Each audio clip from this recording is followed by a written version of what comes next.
Hi everyone, I hope you're all doing really well. Back today to talk about 18, A History of Britain in 18 Young Lives by Alice Loxton. This was one of my most anticipated releases of 2024 after I read Uproar by Alice Loxton last year and absolutely fell in love with it. I find Alice Loxton to be a really interesting, intriguing up-and-coming historian. In this book, Alice Loxton is looking at the lives of 18 different historical figures and where they were, what their lives had been up until they were 18 years of age. Some of these figures are pretty well known, others a little bit more obscure, but we're looking at how their childhoods came to define them and inform the decisions and the achievements that would come to them later on in life. The book is arranged in chronological order, starting off with the Venerable Bede, Empress Matilda, Geoffrey Chaucer, and then carrying on through to the 20th century, looking at figures like Richard Burton, Vivian Westwood, and then a final additional entry, which I'm not going to give away. In Uproar, something that was quite unique about Alice Loxton's writing was how she would imagine various scenes that may or may not have happened in actuality, definitely not the way that she was depicting them, but she carries it through in the concept for this book. She imagines an 18th birthday party, a joint 18th birthday party for all of these different historical figures, as if they could all attend and sit at a table together, how they might interact with each other, who would get on well with who. It's quite interesting to imagine Empress Matilda getting on with Elizabeth I,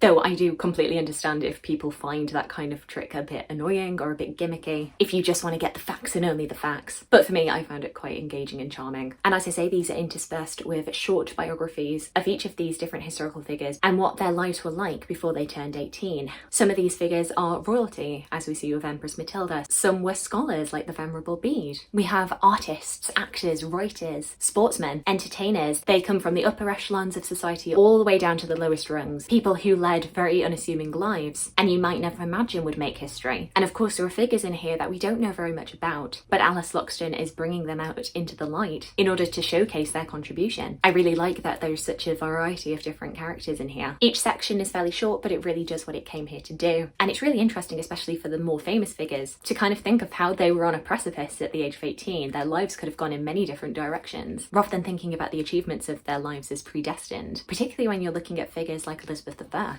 Likely when she was 18, she wouldn't have ever imagined where she would end up. And so Alice Loxton is positing is the case for all of us. While our backgrounds, the families we were brought up in, the childhood we had, the education we had, do definitely play a role in our adult lives, it is not the only controlling factor, and we can go down many different paths. I feel like by taking these figures away from the adult achievements, it actually helps make them a bit more grounded, a little bit more real. You're not just putting them up on a pedestal. Though I do think it's a real skill in her writing that she is able to make them feel so human and real. Because of course they were, but for a lot of these figures, they can just seem a bit too intimidating. One criticism you can definitely level at this is that because we're looking at the lives of people a lot of the time before they got famous, before there was much known about them, sometimes there just isn't a whole lot to say because there's not a lot of evidence for them. This is especially true of anybody who is like pre-1800s in here. You'll particularly find when you're trying to dig up things about women before they turned 18 that there just isn't that much because people didn't think it was worth recording. Or of course you've got the bias of what has survived, and that is all down to luck and chance. As a result, earlier sections involve a lot more guesswork about what they might have been doing up until the age of 18, as opposed to the post-1800 figures where there just is a lot more evidence available. Turns out it's easier to track people when they're on a census. But then, as I've mentioned in previous reviews, I don't mind a little bit of speculative history if it does fill in some gaps, as long as the historian is forthcoming on where the gaps in the narrative are and the ways that they are trying to reason their filling of any of those holes. While I think this would be a fantastic book to gift to an 18-year-old in your life, I don't think it's just limited to 18-year-olds. I think if you are an adult history reader, you would find yourself very much entertained by this. It's just a fun, accessible introduction to history, and particularly to some of these famous figures and the not so famous. I don't want to downplay how there are figures in here that I've never heard of and now really intrigued by. I would say I probably enjoyed Uproar just that little bit more because of the fact that that was a continuous flowing narrative over its 300 pages, as opposed to this, which, you know, kind of like a short story collection, is more stop-start because we're going through 18 different people's lives. But that is definitely a personal preference thing. Overall, I would really recommend this. So there we go, those are all of my thoughts on 18 by Alice Loxton. Definitely a successful history read for me. Do let me know if you've read 18 or Uproar by Alice Loxton. Alternatively, just let me know how you would characterise your 18-year-old self. Is there any advice you would give to 18-year-old you? I would love to hear from you.